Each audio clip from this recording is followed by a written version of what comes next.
ఎత్తుకుంటే అమ్మ దగ్గరికి వెళ్ళి ఈ సమ్మర్లో ఒక 10 దినాల నుండి రావచ్చు అని అమ్మ లేదు. వాళ్ళు ఏమనుకుంటారు, అమ్మ లేదు కదా నేను ఎక్కడికి వెళ్ళాలి అని అనుకుంటారు. నా తల్లి ప్రభు దగ్గర ఉంది, నా తండ్రి కూడా ప్రభు దగ్గర ఉన్నాడు. అమ్మ కంటే ముందు నాన్నగారే ప్రభు దగ్గరకు వెళుతారు. సరే, దేవుడికి వందనాలు చెల్లిస్తున్నాము, దేవుడికి ఎంతో వందనాలు చెల్లించుకుంటున్నా. దేవుడి వాక్యముల నుండి అబియా అనే అమ్మ గురించి మనం తెలుసుకుందాం. ఎవరండి అబియా? మనం చెప్తామా అబియా? ఇంకోసారి చెప్తామా అబియా? అబియాకు రాజుల గ్రంథంలో ఇంకొక పేరు కూడా ఉంది. మీరు ఎవరికైనా తెలుసో ఏదో నాకు తెలియదు. అబి అనే పేరు ఉంది, అబియా అనే పేరు కూడా మనం బైబిల్లో నుండి గమనిస్తా ఉన్నాం. చెప్తామా? ఎన్ని పేర్లు ఉన్నాయండి? 2 పేర్లు. ఒకటి మొదటి పేరు ఏంటి? అబియా. రెండవ పేరు అబి అనే పేరు కూడా రాజుల గ్రంథంలో ఉంది. ఈ అబియా అనే అమ్మ లేకపోతే అబి అనే అమ్మ ఈమె ఇష్యా యొక్క తల్లిగా ఉంది అని మనం నేర్చుకుంటున్నాం. ఇష్యా యొక్క మదర్గా ఉంది. చాలా శ్రేష్టమైన అమ్మగా ఉందని మనం నేర్చుకుంటున్నాం. ఆమె జకరియా కుమార్తె అని కూడా బైబిల్లో మనం చూస్తున్నాం. ప్రియమైన దేవుని బిడ్డలారా, మనం ఎవరో పలకరిస్తే నాన్న కంటే ఎక్కువ అమ్మ గురించి చెప్పే వాళ్ళని మనం చూస్తాం. నాన్న గురించి చెప్పేటప్పుడు కన్నీళ్ళు రావు, కానీ అమ్మ గురించి చెప్పేటప్పుడు చాలా కన్నీళ్ళు వస్తాయి. చాలా మందిని ఏదో పాస్టర్గా ఈ 48 years లో నేను చూశాను. అమ్మ గురించి చెప్తే ఇలా జలజల కన్నీళ్లు రాలుతూ ఉంటాయి. ఎందుకు అంటే అమ్మ ప్రభావము మనలో ఎక్కువ ఉంది అని నేను మనం చేస్తా ఉన్నాను. అమ్మ ప్రభావము నా మీద ఎక్కువ ఉంది. నాన్న ప్రభావం కంటే కూడా అమ్మ ప్రభావం ఎక్కువగా ఉంది. ఒక అబ్బాయి ఆస్పత్రి దగ్గరికి వెళ్ళి ఇలా చెప్పాడట, ఏమని చెప్పాడంటే మా అమ్మ శుద్ధ అబద్ధికురాలు అని చెప్పాడట. ఏమన్నారంటే శుద్ధ అబద్ధికురాలు. ఎందుకు అబద్ధికురాలు అంటున్నామంటే ఆ పిల్లవాడు సంగతులన్నీ చెప్పుకుంటా వచ్చారట. అప్పుడు మాస్టర్ గారు విని అన్నారట, నిజంగానే మీ అమ్మ శుద్ధ అబద్ధికురాలు అని అన్నారట. అదేంటి మాస్టర్ గారు కూడా అలా సర్టిఫై చేశాడు ఏంటి అని అంటే అమ్మ ఎందుకు అబద్ధికురాలంటే నిజంగానే అమ్మ వాళ్ళు కొన్నిసార్లు అబద్ధం చెప్తారు. ఎందుకు అబద్ధం చెప్తారంటే మీ బట్టలు నిండాలని, మీరు తృప్తిపరచాలని కొన్ని పర్యాయాలు అమ్మ వాళ్ళు అబద్ధం చెప్తారు. ఒక్కొక్కసారి తల్లులు ఆ అన్నం తినరు, కానీ పిల్లలకు అన్నం పెడతారు. అమ్మ నీకు అన్నం ఉండాలంటే అన్నం ఏమి ఉండదు. అమ్మ అబద్ధం చెప్తుంది. ఏమని? నేను ఆల్రెడీ ఫోన్ చేశాను నాన్న, మీరు కడుపు నిండా ఫోన్ చేయండి అని అమ్మ చెప్తుంది. ఎందుకంటే అమ్మ ప్రేమ అలాంటిది అని మనము ఆ బైబిల్ గ్రంథంలో నుండి మనం గమనిస్తున్నాం. మన తల్లులందరూ మన కొరకు ఎంత త్యాగం చేశారో అది మనకు అబద్ధంగా మనం భావించుకుంటాం, కానీ అది అబద్ధమో నిజమో మీరు ఒకసారి డిసైడ్ చేసుకోవాలని మనం చేస్తా ఉన్నాను. ఈ ఆంధ్రప్రదేశ్ లో ఒక సహోదరుని నేను పలుమార్లు యూట్యూబ్ లో నేను గమనించాను. ఆ సహోదరి అందరికీ అన్నం పెడతా ఉంది, దాన్ని ఇస్తా ఉంది, అలాగే డబ్బు ఇస్తా ఉంది. ఇల్లు లేని వాళ్ళకు కూడా ఇల్లు కట్టిస్తా ఉంది ఆ తల్లి. మీరు ఆ సాక్ష్యాన్ని ఎవరు అడిగారు? అమ్మ ఇంతకన్నా నువ్వు డబ్బు హెల్ప్ చేస్తా ఉన్నావు, ఇంతకన్నా నువ్వు బియ్యం ఇస్తా ఉన్నావు, ఇంతకన్నా నువ్వు సహాయం చేస్తా ఉన్నావు అమ్మా, మరి ఎందుకని ఇది ఈ అలవాటు మీకు ఎలా వచ్చింది? ఈ డబ్బు మీరు ఎలా అందరికి పంచుతున్నారు? మరి ఎందుకు మీరు ఎదురు కట్టిస్తున్నారు? మరి ఎందుకు మీరు దాన్ని ఇస్తున్నారు? ఎందుకు మీరు మంచి భోజనం అందరికీ పెడతా ఉంటారని ఆ తల్లిని ఆమెను అడిగితే ఆమె చెప్పింది, నా చిన్నతనంలో మా నాన్న 2-3 బిర్యానీ ప్యాకెట్స్ తెచ్చేవాడు. ఆ 2-3 బిర్యానీ ప్యాకెట్లు అమ్మ నేను నాన్న ముగ్గురు తినలేదు. అందుకని అమ్మ ఏం చేసేదంటే చిన్న చిన్న పొట్టాలు కట్టి ఆ ఎదురింటి వాళ్ళకి పంపించేది, ఆ వెనక ఇంటి వాళ్ళకి పంపించేది, ఆ ప్రక్క ఇంటి వాళ్ళకి పంపించేది, ఈ ప్రక్క ఇంటి వాళ్ళకి అన్నం పంపించేది. ఆ రోజు నుంచి నాకు అలవాటైంది, ఎవరికైనా ఏదైనా చేయాలని నా తల్లి నాకు నేర్పించింది అని ఆమె చెప్పింది. కనుక ప్రియమైన దేవుని బిడ్డలారా, నేను మీకు ఏం చెప్తున్నాను అంటే అమ్మ దగ్గర నుండే మనం ఈ అలవాట్లన్నీ నేర్చుకున్నాం. అమ్మ దగ్గర నుండే పాటలు నేర్చుకున్నాం. నా చెవులు పడిన మొదటి పాట ఏంటి అంటే నా తల్లి స్వరమే, నా తల్లి పాటనే నా చెవులు పడింది. మీరు అనేక మంది కూడాను అలాంటి వాళ్ళ ఇంటి ఉండొచ్చని నేను అనుకుంటూ ఉన్నాను. ఇక్కడ హిజ్కియా రాజు గారు ఉన్నారు. ఆ హిజ్కియా రాజు మీద వాళ్ళ అమ్మ ప్రభావము ఎక్కువ ఉంది అని మనం నేర్చుకుంటున్నాం. ఆ మొదటి నుంచి చూద్దాం. ఆ తల్లి గొప్ప ప్రార్థన పరురాలు, అబియా అనే తల్లి, లేకపోతే అబి అనే తల్లి గొప్ప ప్రార్థన పరురాలు. చెప్పండి, గొప్ప ప్రార్థన. అందరూ చెప్తాను, గొప్ప ప్రార్థన. నాకు కలిసి చెప్పండి, అబియా అనే తల్లి గొప్ప ప్రార్థన పరురాలు. దేవుడి వందనాలు చెల్లిస్తున్నాం. ఆమె నిజంగానే ప్రార్థన పరురాలు ఉండొచ్చు. లేకపోతే ఈ హిజ్కియాకు ఈ ప్రార్థన జీవితము వచ్చి ఉండేది కాదు. మా అమ్మ వాళ్ళు ప్రార్థన చేశారు. ఒక గదిలోనికి వెళ్ళి కన్నీరు కారుస్తూ ఉంటారు. ఆ కన్నీరు వాళ్ళు కారుస్తూ ఉంటే మనకేమనిపిస్తుంది? నేను కూడా అమ్మలాగే ప్రార్థన చేయాలి, నేను కూడా అమ్మలాగానే మరి కన్నీరు కార్చాలి. మరి చాలా మంది తల్లులు ఒక దైవజనుడు ఇలా చెప్పాడు. రెండవ సినిమా చూసి వచ్చేవాడు.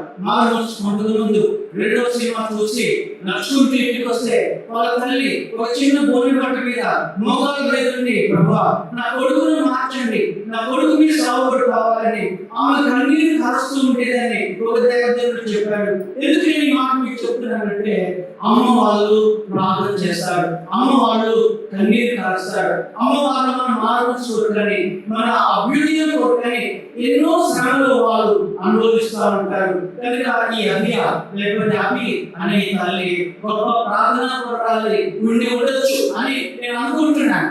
ఎందుకు అంటే హిజ్కియా జీవితంలో మీరు గమనించండి. హిజ్కియా 2వ దినవృత్తాంతముల గ్రంథము 29వ అధ్యాయము 20వ వచనంలో మీరు చూడండి.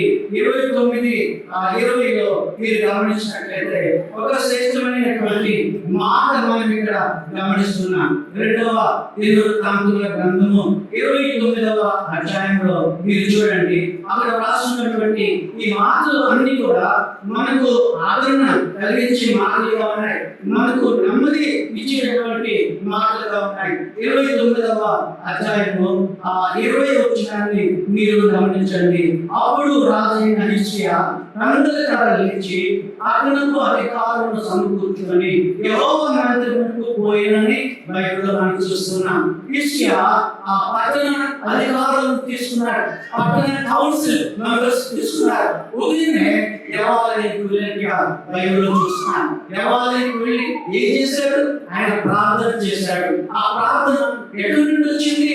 కౌన్సిల్ మెంబర్స్ అందరితో కలిసి, ఎగ్జిక్యూటివ్ మెంబర్స్ అందరితో కలిసి ప్రార్థన చేయాలన్న ఆశ ఎక్కడి నుండి వచ్చింది?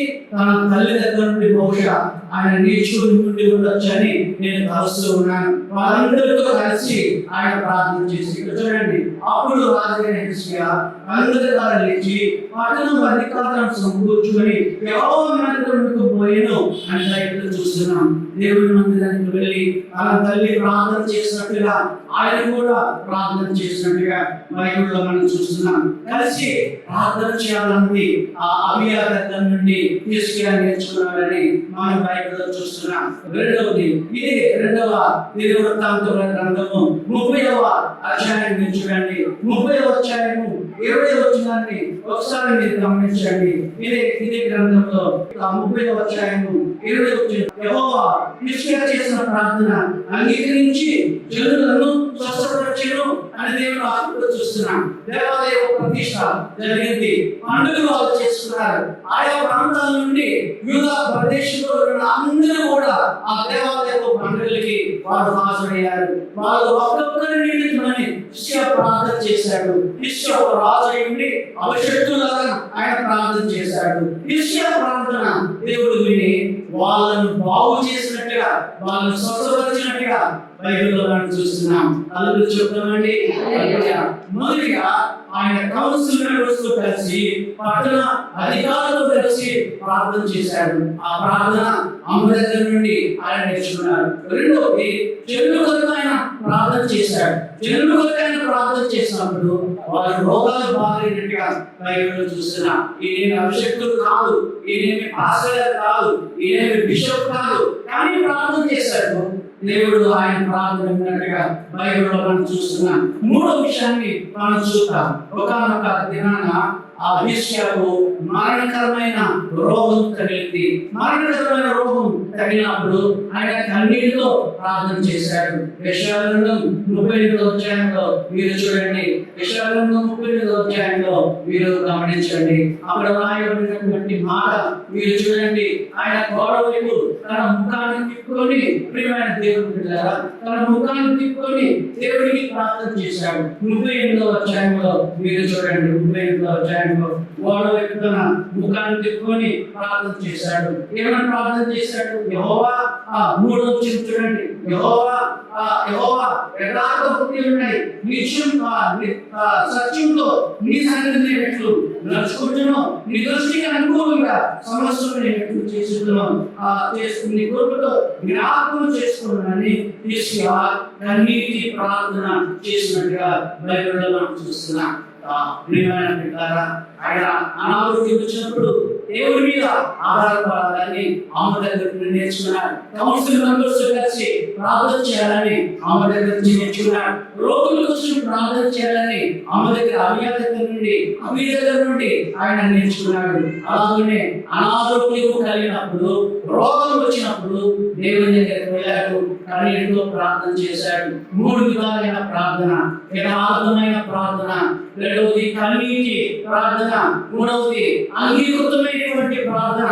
దేవుడైన ప్రార్థన అంగీకరించి, హిజ్కియా నువ్వు చనిపోవు, 15 సంవత్సరాలు నీ ఆయుష్ను నేను పెంచుతున్నానని ఆయన చెప్పాడు. ఇక్కడ శేఖర్ అని ఒక బ్రదర్ వస్తూ ఉండేవాడు. 10 ఏళ్ల కిందట 2 కిడ్నీలు పాడైపోయాయి. 2 కిడ్నీలకు డయాలసిస్ రోజుకి 2-3 సార్లు చేసుకునేవాడు. ఇదే మందిరానికి వచ్చి పనివాళ్ళతో పనులు చేయించి ఇక్కడ ప్రార్థన చేసేవాడు. ప్రభా, మరి హిజ్కియాకు నువ్వు 15 సంవత్సరాలు ఆయుష్ ఇచ్చావు ప్రభా, నాకు కూడా 15 సంవత్సరాలు ఆయుష్ ఇవ్వనంటే దేవుడు అలాగే ఆయన ప్రార్థన ఆలకించి ఆ 15వ సంవత్సరంలో ఆయన ప్రభునందు నిద్రించాడు. మనం కూడా అలాగే ప్రార్థన చేస్తే దేవుడు హిజ్కియా ప్రార్థన విన్నట్టుగా మన ప్రార్థన వింటాడు. చూడండి, ఎవరి మీద హిజ్కియా ఆధారపడలేదండి. లేకపోతే మనుకునే వారు ఆదరణ వారిని ఒక దైవజనుడు వచ్చారు. వీరందరూ కూడాను గుంపులుగా ఆయన దగ్గరికి వచ్చారు ప్రార్థన చేయమని. నాకు ఏమనిపించిందంటే, మనము ఇతరుల మీద ఆధారపడుతున్నాము అని అనిపించింది. కానీ హిజ్కియా అలా ఉందంటే ఆయన ఆధారపడలేదు, ఆయన డిపెండెంట్ గా ఆయన లేదు. ఆయన స్వయంగా ఎన్నిటిలో ప్రార్థన చేశాడు. వాటితో చెప్పుకొని ఆయన ప్రార్థన అనగా తన తప్పిదములు ఒప్పుకొని, తన పాపములు ఒప్పుకొని, ప్రభా నేను ఎలా యథార్థవంతుడిగా నేను జీవించానో మీకు తెలుసు అనే ప్రార్థన. ఎక్కడి నుండి వచ్చింది ఆయనకి ఈ ప్రార్థన? రోగాలు వచ్చినప్పుడు దేవుడి మీద ఆధారపడాలన్న ప్రార్థన ఎక్కడి నుండి వచ్చింది అంటే అభియా దగ్గర నుండి వచ్చిందని మనం నేర్చుకుంటూ ఉన్నాం. దేవునికి వందనాలు చెల్లించుకుంటున్నాం. అలాగే ప్రియమైన దేవుని బిడ్డలారా, మీరు గమనిస్తే యెషయా 37వ అధ్యాయంలో కూడా మీరు చూడండి. యెషయా 37వ అధ్యాయంలో మీరు గమనించండి. ఇంకో మాట, శ్రేష్టమైన మాట 14వ వచనంలో రాయబడి ఉంది. మీరు చూడండి 14వ వచనం. యెషయా దూతల చేతిలో నుండి ఆ ఉత్తరం తీసుకొని చదివి యెహోవా మందిరంలోకి పోయి యెహోవా సన్నిధిని దాన్ని విప్పి పరచి ఆయన వైపు చూస్తున్నాం. శత్రువుడు ఒక లెటర్ రాసినప్పుడు ఆ లెటర్ తీసుకున్నాడు, చదువుకున్నాడు, చదివి నేరుగా దేవుని మందిరంలోనికి ఆయన వెళ్ళిపోయాడు. ఆ ఉత్తరాన్ని ఆయన ఏం చేశాడంటే, నా వైపు చూడండి, ఇలా చుట్టూ ఉన్నటువంటి ఆ ఉత్తరాన్ని తీసుకెళ్లి ఇలా పరచి దేవుని సన్నిధిలో, ప్రభువా శత్రువు నా మీద లేనిపోయిన మాటలన్నీ రాశాడు, నీ అప్పగించుకుంటున్నాను ప్రభు అని దేవుని మందిరంలో ఆ ఉత్తరాలు పెట్టి ఆయన ప్రార్థన చేశాడు. నేను పాస్టర్ గారి దగ్గర ఉంటూ ఉండేవాడు. ఆ పాస్టర్ గారికి ఆ ఆకాశరామాలు చాలా వస్తూ ఉండేవి. ఒక దినం ఆ పాస్టర్ నాకు అన్నాడు, మనం కలిసి ప్రార్థన చేద్దాం. ఆకాశరామాల మీద ఇలా చేతులు పెట్టి ఆ ప్రార్థన చేయడం మొదలెట్టాడు. ఆయన ఎవరి మీద ఆయన కోపించుకోలేదు కాబట్టి ప్రార్థన చేయడం మొదలు పెట్టాడు. ఒకనొక దినాన ఎవరి గురించి అయితే ఆ పాస్టర్ గారు ప్రార్థన చేశారు, వాళ్ళు పశ్చాత్తాపడడం మొదలు పెట్టారు. ఈయన హిజ్కియా కూడా శత్రువులు రాసినటువంటి ఆకాశరామన్న ఉత్తరం పేరు ఉంది. ఆకాశరామన్న ఉత్తరం నాకు ఉత్తరాలు తీసుకెళ్ళి దేవుడి మందిరంలో ప్రాచుర్యంగా బైబిల్లో మనం చూస్తున్నాం. కొన్నిసార్లు నీకు చట్ట ఈమెయిల్స్ రావచ్చు, మీకు చట్ట SMS రావచ్చు. అవి ప్రభుత్వం పెడితే వారు చూపుతారని నేను ప్రత్యేకంగా మీకు జ్ఞాపకం చేస్తున్నాను. ఆ యుద్ధ సమయంలో ఆయన యుద్ధానికి వెళ్ళలేదు, ఖడ్గం మీరు పట్టుకోలేదు, దేవుని సన్నిధికి వెళ్ళి ఆయన ప్రార్థన చేసినట్టుగా బైబిల్లో చూస్తున్నాం. ఇంకో మాట చెప్పాలి ఏంటంటే 2వ దినవృత్తాంతముల గ్రంథము 32వ అధ్యాయంలో 2వ దినవృత్తాంతముల గ్రంథం 32వ అధ్యాయంలో మీరు చూడండి 20వ వచనంలో ఆయన ఆ యెషయాతో కలిసి ప్రార్థన చేసినట్టుగా బైబిల్లో మనం చూస్తున్నాం. 32వ అధ్యాయంలో యెషయాతో కలిసి ఆయన ప్రార్థన చేసినట్టుగా దైవ వాక్యం మనకు సెలవిస్తుంది. గమనించారా? నేను ఆ వచనం చదువుతున్నాను చూడండి. 32వ అధ్యాయంలో చూడండి 20వ వచనంలో రాజు హిజ్కియా ఆమోజు కుమారుడైన యెషయా అను ప్రవక్తయు ఇందును గురించి ప్రార్థించి ఆకాశంతో చూచి మొరపెట్టడానికి బైబిల్లో ఉంది. ఆ యుద్ధ సమయంలో దైవజనుడితో కలిసి ఆయన ప్రార్థన చేశాడు. చూడండి ఎన్ని ప్రార్థనలు హిజ్కియా చేశాడో బైబిల్లో నుండి చూస్తున్నా. ఈ ప్రార్థనలన్నీ కూడాను ఎక్కడి నుండి వచ్చాయి అంటే అమ్మ దగ్గర నుండే సంక్రమించాయి. కనుక యెషయా అలాగే ప్రార్థన చేసినప్పుడు యెషయా అలాగే హిజ్కియా ఇద్దరు ప్రార్థన చేసినప్పుడు దేవుడైన యెహోవా ఏం చేశాడు? ఆకాశం నుండి ఇది గమనించండి, ఆకాశం నుండి ఒక్క దూతను పంపించాడు. ఒక రాత్రి ఒక దూతను పంపించాడు. బైబిల్లో చాలా స్పష్టంగా ఉంది. ఒక దూత ఒక రాత్రి బైబిల్లో ఉంది. ఒక రాత్రి ఒక దూతను పంపిస్తే దేవుని వాక్యం నిర్ణయించింది ఆ రాత్రి 1,85,000 మంది చనిపోయినట్టుగా బైబిల్లో మనం చూస్తున్నాం. అలా చెప్తానండి. నాకేమనిపించిందంటే ఇద్దరు దూతలు పంపించుంటే విమోచనం అయి కదండి. 2 రాత్రులు పంపించి ఉంటే ఎంత నష్టం జరిగి ఉండేదో. ఒక్క రాత్రి ఒక్క దూత వచ్చినందువలన 1,85,000 మందిని సంహరించినట్టుగా బైబిల్ గ్రంథంలో మనం చూస్తున్నాం. ఇదంతా ప్రార్థనా బలమని బైబిల్లో మనం చూస్తున్నాం. ఎవరైతే ఉత్తరం రాశారో, ఏ రాజు అయితే శత్రురాజు ఉత్తరం రాశాడు, సర్వాధిపతి రాజు ఉత్తరం రాశాడు, ఆయన దేవాలయానికి వెళ్ళి దేవతను మొక్కుతుంటే సొంత కొడుకులే ఆ నాన్నను చంపేసి ఎక్కడికో వెళ్ళిపోయేవాళ్ళు. గమనించారా? శత్రువులు కొరకు ప్రార్థన చేస్తే అంత వ్యక్తిగా ఉంటుంది, అంత అలవైకగా ఉంటుందని నేను ఆలోచన చేస్తా ఉన్నాను. శత్రువుల కొరకు ప్రార్థన చేయండి. శత్రువులను దేవుడు కనిపించి కూడా చేసే దేవుడే ఉన్నాడని బైబిల్లో మనం చూస్తున్నాం. యెషయాతో కలిసి ఆయన ప్రార్థన చేశాడు. రాజు హిజ్కియా ఆమోజు కుమారుడైన యెషయా అను ప్రవక్తను ఇందుని గురించి ప్రార్థన చేసి ప్రార్థించడం వలన యెహోవా దూతను పంపించినట్టుగా బైబిల్లో మనం చూస్తున్నాం. కాబట్టి బట్టి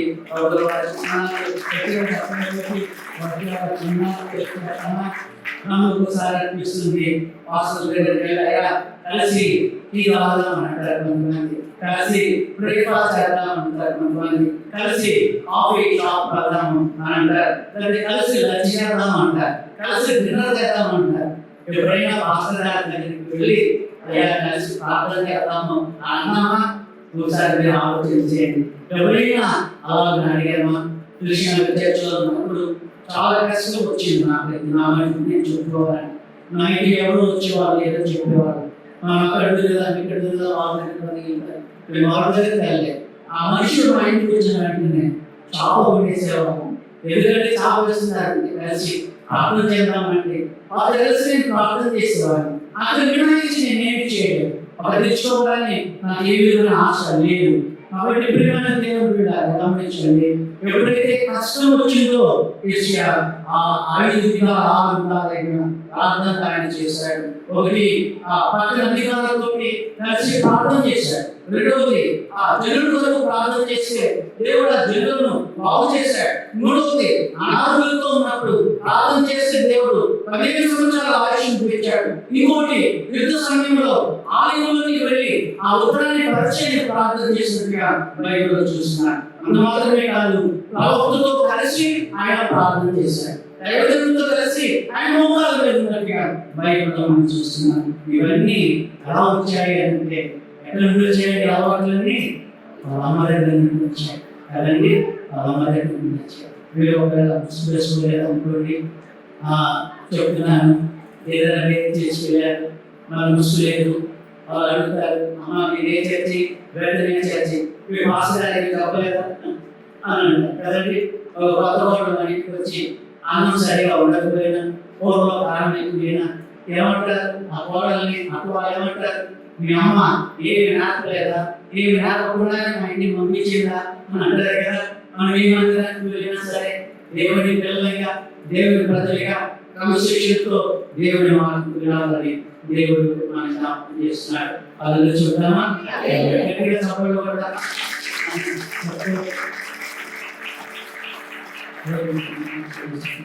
మొదటి విషయము, అమ్మ దగ్గర నుండి ఆయన ఏం నేర్చుకున్నారండి? ప్రార్థన. చెప్తాం, ఏం నేర్చుకున్నాడు? ప్రార్థన. చెప్తామా? ప్రార్థన నేర్చుకున్నాడు. రెండో విషయాన్ని చెప్తాను మీకు. ఆ విషయం ఏంటంటే, 2వ రాజుల గ్రంథము 18వ అధ్యాయము, 2వ రాజుల గ్రంథము 18వ అధ్యాయము 4వ వచనాన్ని నేను చదువుతుండగా మీరు నాతో కలిసి చెప్పండి. ఆత్మలో ఉన్నత స్థలములను కొట్టివేసి విగ్రహాలను పడగొట్టి దేవతా స్తంభములను పడగొట్టి మోషే చేసిన ఇతర స్తంభములను చిన్నాభిన్నంగా చేస్తున్నాను.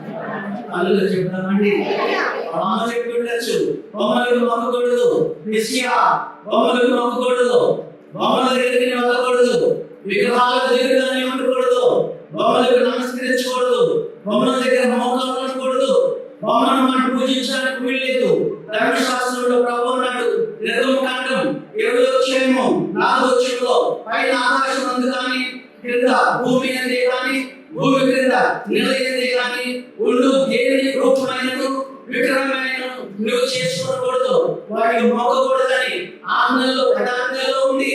ఈ ఆజ్ఞ ఆ అబియా తల్లి ఇస్రాయేలు చెప్పి ఉండి ఉండొచ్చు.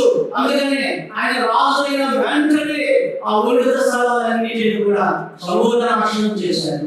మరి మోషే అరణ్యంలో ఉన్నప్పుడు ప్రజలందరూ ఆ పాము కాటుకు చనిపోతున్నప్పుడు దేవా యెహోవా పాములు వచ్చి ఇశ్రాయేలు చంపేస్తున్నాయనంటే ఒక ఇత్తడి సర్పం చేయమన్నాడు ఆ మోషేతో దేవుడు. ఆయన ఒక ఇత్తడి సర్పాన్ని చేశాడు. ఇత్తడి సర్పాన్ని తేర చూచినప్పుడు వారు ఆరోగ్యవంతులయ్యారు. ఆ బొమ్మను వాళ్ళు అలాగే పెట్టుకున్నారు. అది హిస్టరీ కాలం వరకు ఆ బొమ్మ అలాగే ఉంది.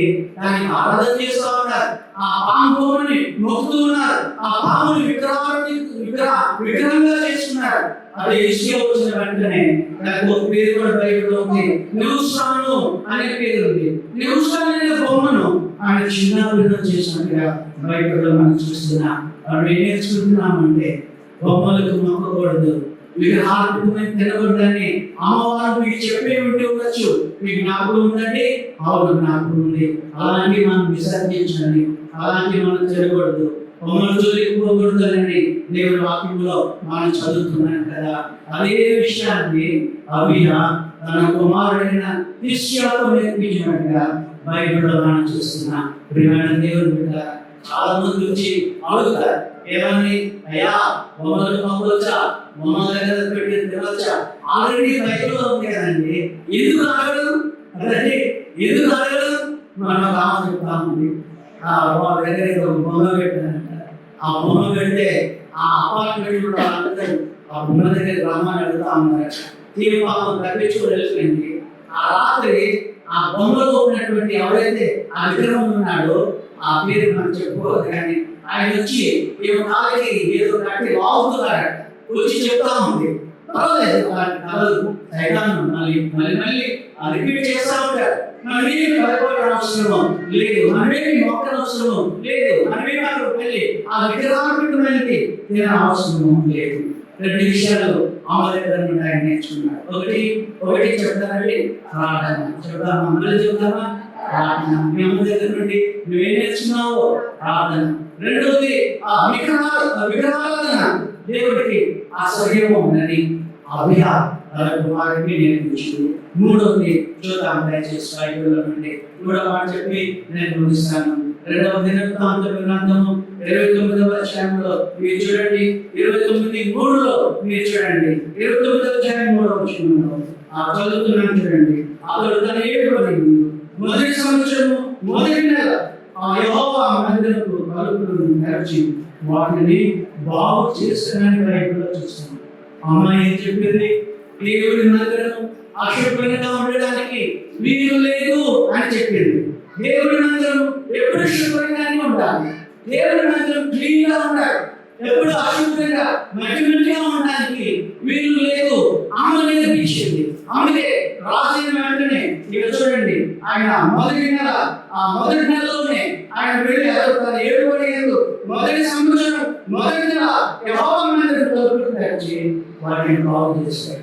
ఆయన కూడా ఆ కుర్చీ ఉండి ఉండొచ్చు, కుర్చీలా లేకపోతే దీపాలు ఆరిపోయే ఆ దీపాలను వెలిగించాడు. మరి యాజకులు పారిపోయారు, వాళ్ళందరినీ పిలిపించాడు, వాళ్ళని శుభ్రపరిచాడు, వాళ్ళని పరిశుద్ధపరిచి మీరు అనుదిన సేవ మీరు జరిగించండి, మీరు పూజలు చేయండి, మీరు దీపములు వెలిగించండి, మీరు పాటలు పాడండి, అర్పణలు ఎవరైనా తీసుకొని వస్తే వాటి వరకు ప్రార్థన చేయమన్నారు. మన తల్లిదండ్రుల నుండి ఆయన దేవాలయము శుభ్రంగా ఉండాలని నేర్చుకున్నట్టు బైబిల్లో చూస్తున్నాం. ఎవరైనా దేవుడి ఆలయాన్ని పాడు చేస్తే దేవుడు ఏమన్నాడండి? వారిని నేను పాడు చేస్తానన్నాడు.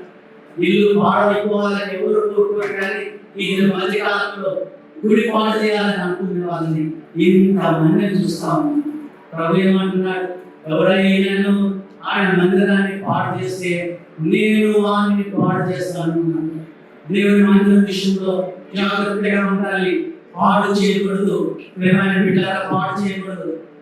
2 సంవత్సరాల కిందట నేను ఇక్కడ అప్పుడప్పుడు కేటాయి వచ్చేవాడిని. ఎక్కడ గ్లాసులు అక్కడ ఉండేవి, ఎక్కడ పాత్రలు అక్కడ ఉండేవి. నేను మిత్రులు కలిసి అన్ని శుభ్రంగా అవన్నీ తీసి వెళ్ళిపోయేవాళ్ళం. అది చూసిన వాళ్ళకి సిగ్గు అనిపించాలన్న ఉద్దేశంతో నేను ఎందుకు చేయాలి అంటే ఈ విషయాలు అమ్మ నేర్పించింది. దేవుడి మందిరం ఎప్పుడు కూడా శుభ్రంగా ఉండాలి. ఏదైనా ఒక బిస్కెట్ తింటే తీసుకెళ్ళి అక్కడ ఒక బాక్స్ చూడండి, ఆ బాక్స్ లో వేయండి. దేవుడి మందిరంలో చిన్న భిన్నంగా అన్ని పడేసుకోదామా, ఎముకలు తిని గడేసుకోదామా, బిర్యానీ తిని మృతులన్నీ ఇక్కడ చల్లిపోదామా? అలా చేయడానికి ఏమాత్రం కూడా వీలు లేదు. వాళ్ళ అమ్మ అభియ నేర్పించింది ఏంటంటే, కుమారుడా దేవుని మందిరము ఎప్పుడు శుభ్రంగానే ఉండాలి.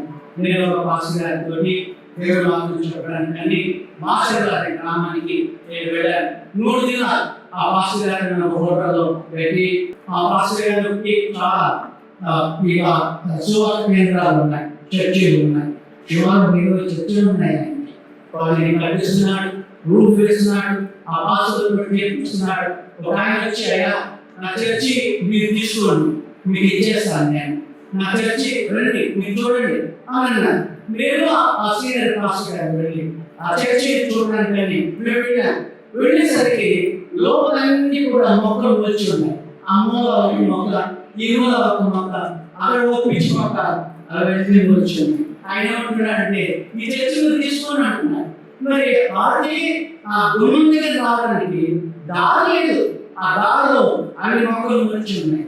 నేను ఆ పాస్టర్ గారి చెవులు చెప్పాను, ఈ పాస్టర్ గారు ఎవరో సోమవారైనటువంటి పాస్టర్, కనీసం ఆ పిచ్చి మొక్కలు తన చేతితో పీకేయచ్చు కదా. మరి ఈయన ఒకవేళ మనం తీసుకుంటే ఈ చర్చి ఏమవుతుందో మనకు తెలియదు. శ్రద్ధ లేనటువంటి వాడని నేను అన్నాను ఆ పాస్టర్ గారితో, వద్దండి ఈసారి మనం తీసుకోవద్దు, ఆ పాస్టర్ గారు నాకు మందుతారు, అందుకే స్వతంత్రంగా నేను చెప్పగలిగాను. చూడండి, ఏమాత్రం కూడా శుభ్రం లేనటువంటి ఆ దేవాలయాలు యెషయా జీవితంలో ఆయన చూడలేదు. దేవుని సేవకులందరినీ పిలిపించాడు, శుద్ధీకరించాడు, వాళ్ళని ప్రతిష్ఠించాడు. మీ పనులు మీరు చేయండి, పాటలు పాడతారా మీరు పాటలు పాడండి, మీరు అర్పణలు అర్పించి వారికి ప్రార్థన చేశారా, వాళ్ళు తీసుకొచ్చారా మీరు ప్రార్థన చేయండి. చూడండి, అతడు తన 7వ మొదటి సంవత్సరం మొదటి నెల యెహోవా మందిరపు తలుపులు తెరచి వాటిని బాగు చేస్తుంది. అంతకుముందు అవన్నీ మూయబడి ఉన్నాయి, అంతకుముందు అంతా మట్టి బట్టలు ఉన్నాయి, అంతకుముందు అంతా ఎక్కడ చూస్తే అక్కడ డస్ట్ ఉంది, ఎక్కడ చూస్తే అక్కడ మురికి ఉంది, లోపలంతా చిన్న బిడ్డగా ఉంది.